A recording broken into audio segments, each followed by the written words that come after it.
What is your assessment of Indian leaders vis-a-vis others in this respect? Well, Chinese, when you negotiate with a Chinese person or a Japanese person, there is a level of negotiation which is very sort of industry specific. You're buying this, buying that. It's all about details of that particular product. And of course, the country don't enter the picture. But at some point, when you build a close bond and you build a deeper relationship, you will realize that these people are exceedingly sure of who they are. The sense of who I am as a Chinese, a collective identity, is very clear in them. And I don't see the Indian as secure, as comfortable in his skin. Either it doesn't matter, we're all the same anyway, okay, a kind of a postmodern kind of a view, or a very sort of kind of a very narrow view, or a particular sectarian view. But in American, I was very impressed when I worked for American corporates that senior executives were so detailed in their knowledge of the founding fathers and the sense of history, the values, the philosophy. I mean, they really knew their stuff because that grounding is very clear. The sense of Western classics, as studying the Western classics as a sign of being very sophisticated, whereas who would study the traditional Indian texts as a sign of being very savvy?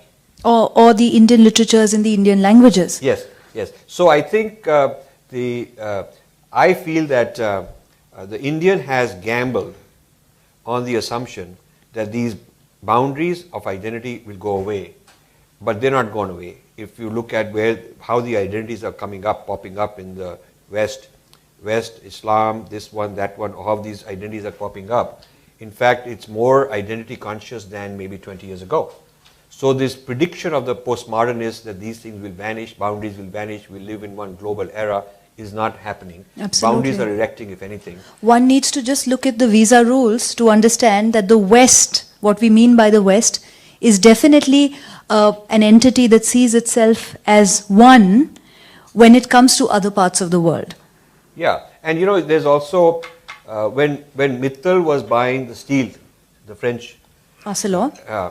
there was a lot of negative press on him being Indian. I have clippings of that in the French media. Now, And every time there are layoffs, there are huge demonstrations and... Tatas, when they had some problems, and they turn it into a ethnic, racial kind of a thing. And I've seen, I've stayed with the SP Hinduja 15, 20 years ago in Geneva, and he discussed all these things. It was affecting him. How the sense of who he is, no matter how hard he tries to say none of this matters to me, but it matters to the other person. So there are stereotypes through which they're looking at you, and you have to understand enough to say, okay, I anticipate they're probably thinking of these things, whether they're saying it or not because they're very polite.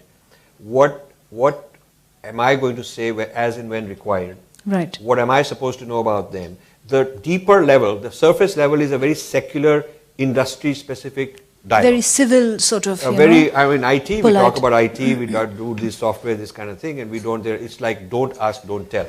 I won't tell you, and you don't ask me, things that are awkward. The don't ask, don't tell is an American term. During the Clinton era, they wanted to know what to do about gays in the military because the laws were against gays. And it was very politically incorrect to continue that law. But there was also a large segment of the military that didn't want to make it official, didn't want to make it public and official that people can be openly gay. So how to strike a balance?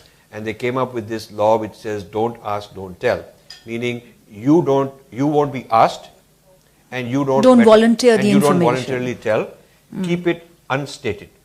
So this don't ask, don't tell, I feel is also sort of the de facto posture a lot of Indians have vis-a-vis their civilizational identity. Indians are very comfortable talking about Bollywood, cricket, pop culture, cuisine, these kind of things. Americans have a pop culture too. But beneath the pop culture level, which is all harmonizing and everything is very global and so on, there is a deep culture. There is a deep culture which is beneath the pop culture, which is very specific, very historically oriented. So an American identity. There's a very deep American identity at multiple. There are 3 levels of American identity. I gave a series of lectures at India International Center 10 years ago. There's 3 levels of identity. There is this very deep Judeo-Christian identity, and how it has been, how it has formed over 200-300 years. Then I call the top level is pop culture, which is very easy. Everybody here enjoys it. In between is the institutions. These institutions are very robust institutions, and they protect the deep culture, and they perform and play the pop culture. Right. So there's a three-level cake that you have to understand to really get to the bottom of it. When you're talking to an American, you can be talking at the pop culture level, it's very easy. You can be talking at an institution level, it's our institution, their institution, negotiating. But if you really understand them, to understand them, you must understand their deep culture level.